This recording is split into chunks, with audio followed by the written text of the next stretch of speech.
Hello, my loves, peace and blessings. Happy Wednesday. I hope the week is treating you very well so far.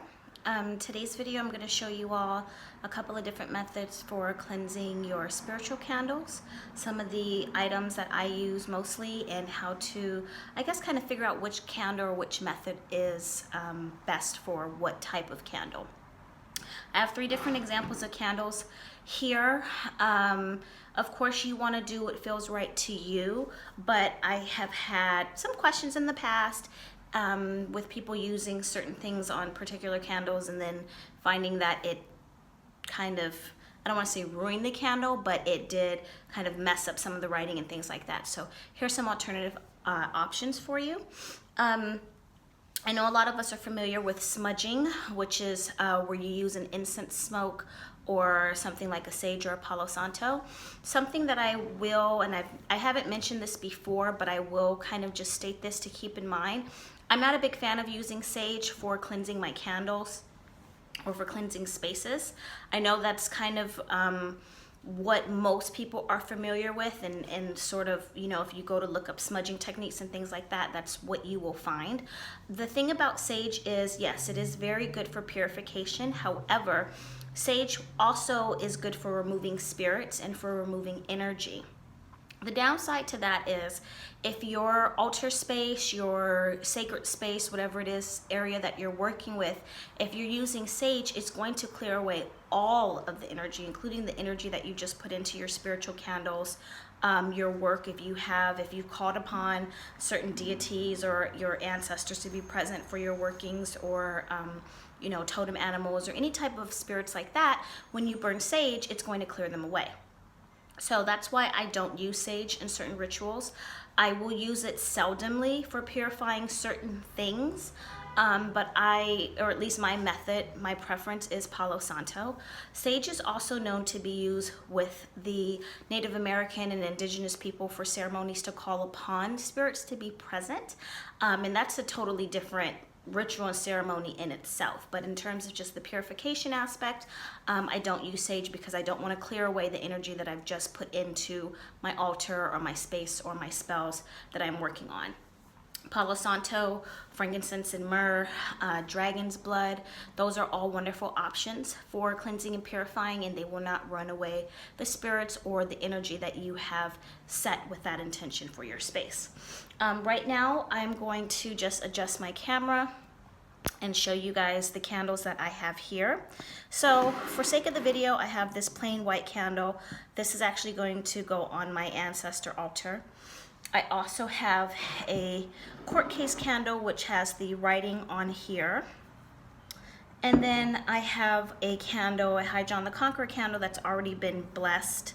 No, excuse me, it's already been dressed.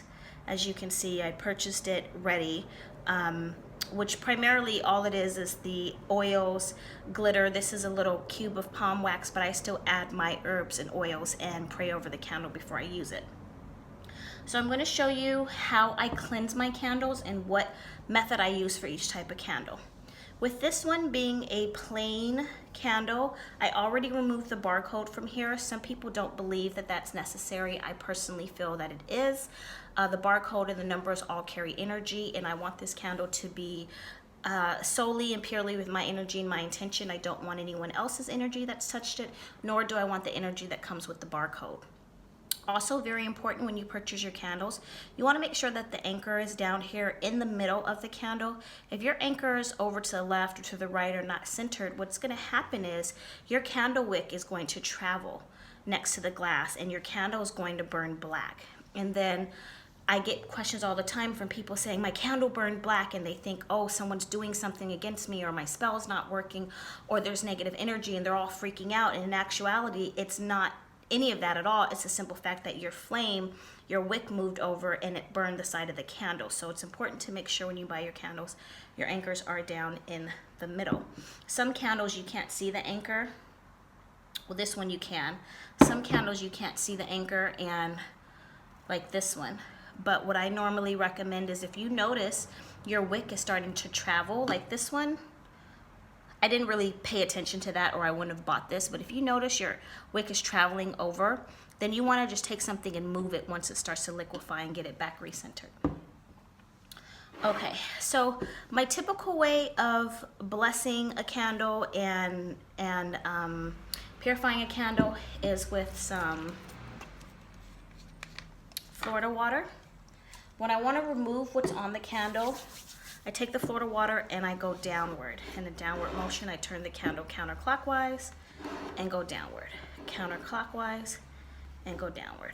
Counterclockwise and go downward.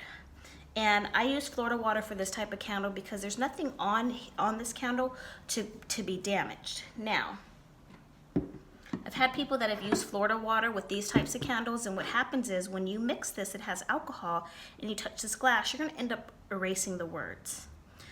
Now, if you don't care about that, that's fine, but words, letters, and symbols carry power and carry energy in your candle, so you don't want to wipe them off. Otherwise, you could have bought a plain blue candle. You don't want to wipe off the prayer if you're going to recite it. So Florida water would not be an option for this candle, but what would be an option would be either Palo Santo, or it would be your incense. Try to get that ash off. The incense of your choice. I have Palo Santo burning.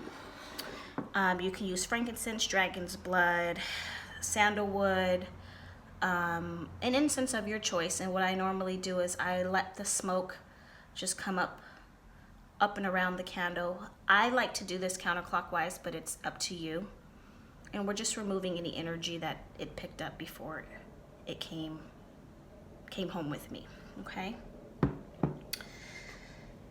The other type of candle, the one with the labels on here, these are a little bit more durable. If you want to use Florida water, it's okay. It won't really mess up the label too much. You have the option of doing Florida water or using an incense or even an herbal mixture. If there's some herbs that you like to burn on a charcoal, you can do it that way.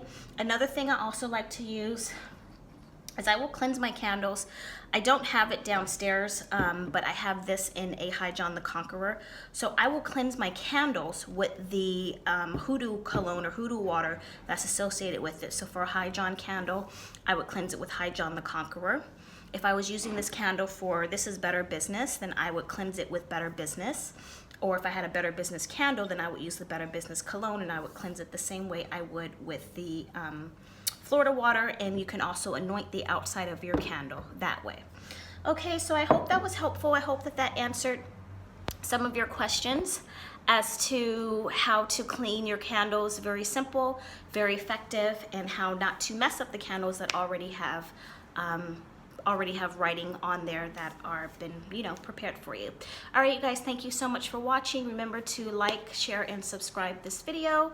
Leave any questions or comments below, and I will talk to y'all soon.